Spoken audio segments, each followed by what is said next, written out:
Donald Trump has reclaimed the White House. He has won a second term in U.S. presidency. Trump has crossed the 270 magic number with his Wisconsin victory, marking one of the greatest political comebacks in American history. Trump has left his Democratic rival Kamala Harris in a fiercely contested election with 277 electoral votes. With a swing state victory, he has added 10 more electoral votes to his kitty. The battleground states of Arizona, Georgia, Michigan, Nevada, North Carolina, Pennsylvania and Wisconsin have proved to be pivotal in Trump's road to victory. So far, Trump has won 4 out of 7 swing states, while he is leading in 3 others.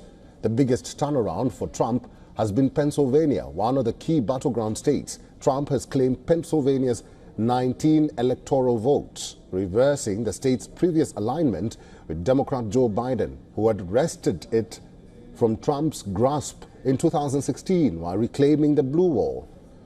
Trump has won 10 electoral votes in Wisconsin. With this win, Trump has broken the streak for Democratic presidential candidates who had won the previous 7 elections.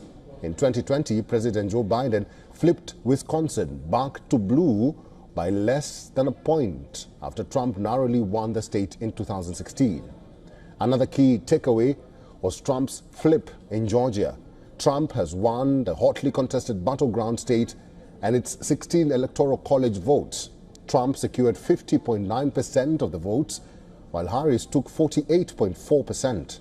Remember, Biden had left Trump behind in Georgia in 2020 by fewer than 12,000 votes, the first time a Democratic candidate had won the state since Bill Clinton in 1992. In North Carolina, Trump secured a victory by a margin of little over 3% vote against Harris.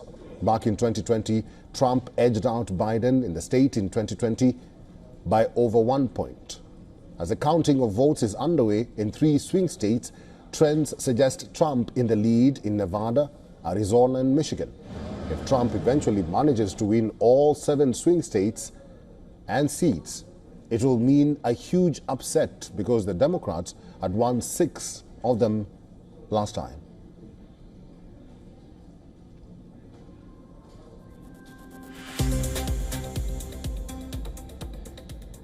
Let's now hear some of the key points from the victory speech delivered by Donald Trump at Republican campaign headquarters in Florida.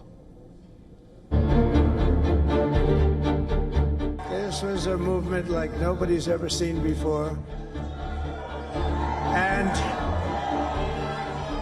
frankly, this was, I believe, the greatest political movement of all time. There's never been anything like this in this country and maybe beyond.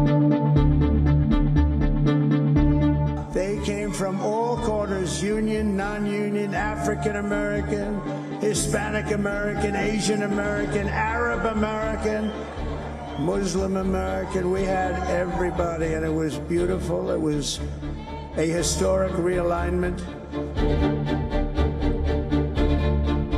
We're going to help our country heal. We're going to help our country heal. We have a country that needs help, and it needs help very badly.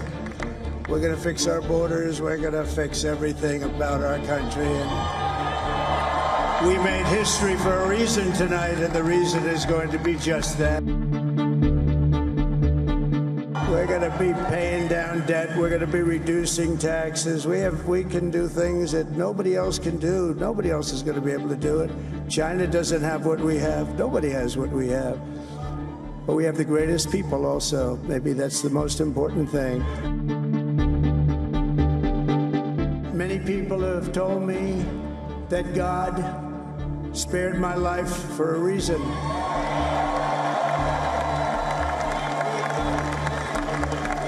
And that reason was to save our country and to restore America to greatness. Dr. Matthew Tapi is an assistant professor of political science at Pittsburgh State University. He's joining us live from Pittsburgh, Kansas. Professor Tapi, good to have you with us on this program, and thank you very much for making time for us. I'll just begin by asking you if you're surprised that Donald Trump has emerged victorious. But before you answer that, you did say that Trump possesses an advantage in being perceived as able to handle issues at the top of the agenda, which includes economy. Do you still believe that? First of all, thank you for having me. Yeah, I think that, so 2 points here. One is that if you look at the polls in the swing states, the battleground states, going into the election, Trump had an advantage in the battleground states. So I think he outperformed that advantage. So, it's surprising how well he did. But I think the expectation was there's a good chance of Trump winning. As for the reasons why Trump was able to win, if you look at the public agenda in the United States, the issues that voters are concerned about, the top issue is inflation and the economy. And if you look at polls that ask voters, who do you think is better able to handle the issue of inflation? Trump was advantaged in that poll. So I think the fact that on the issue that voters care the most about, or the highest percentage of voters are concerned with, the fact that Trump was advantaged on that issue, I think is really important and helped Trump's performance in this election. But Trump was also advantaged on other issues like criminal justice issues, the immigration issue. And so even though Vice President Kamala Harris was advantaged on some issues as well, like healthcare and reproductive rights, those issues were, I think, not as important on the agenda, certainly as the inflation issue. So I think sort of on balance, Trump was advantaged by, the perception of his ability to handle the most salient issues facing the country. Professor Tapi, where did the Democrats, or in this case, Vice President Kamala Harris, go wrong? Because we had seen this as a neck-and-neck race, but that was not the case today. Well, I think, some of the battleground states still remain pretty close. The Electoral College victory, I think, will be fairly decisive. But I think that it's important to keep in mind that Vice President Harris is running under the Democratic Party brand, and that brand is heavily influenced by the public perceptions of the sitting president. So we know that what voters think about the political parties is heavily influenced by their perception of the performance of sitting presidents that are affiliated with that party. So unfortunately for Vice President Harris, President Joe Biden's approval rating is very low, and voters are very dissatisfied with the administration, which has a negative impact on people's perceptions of the Democratic Party. And since voters are ultimately had to guess what life would be like under a Harris administration, a lot of them use their sort of perception of the party as a sort of a best guess.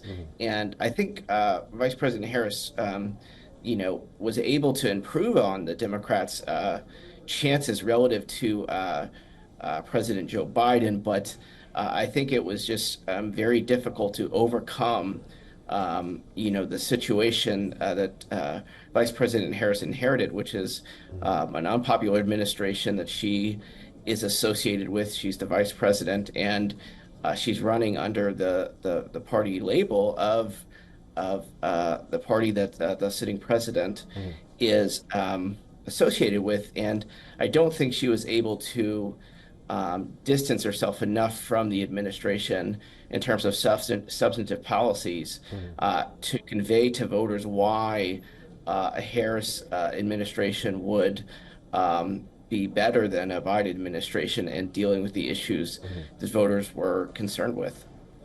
Professor Tapi, finally and very briefly, we have seen congratulatory messages coming from around the world very fast after Donald Trump declared himself victor of the United States elections.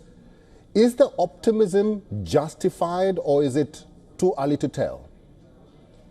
I guess it kind of depends on what what outcome we're thinking about. I mean, it's certainly a good signal for the Trump administration. You know, in the clips that you played, President Trump talked about healing the country, and the United States is a very divided country politically. So one can only hope that President Trump is able to accomplish that. But I think that the political incentives in the United States right now are incentivizing a lot of division among elites. So while one can only hope, I think that it will be difficult for President Trump to overcome that type of the political division that he's going to face. He's going to face a Democratic Party that is going to be setting their sights on the next presidential election to try to win back the White House, and I think that will come at the cost of probably a lack of willing to work with the Trump administration. But one can only hope that the administration is able to unify the country and improve on the outcomes that voters care about. All right, we'll have to leave it there. I've been talking to Dr. Matthew Tapi. He's an assistant professor of political science at Pittsburgh State University in Pittsburgh. Thank you very much, Professor, for your time and for talking to us today. Thank you so much for having me. For all the latest news, download the WION app and subscribe to our YouTube channel.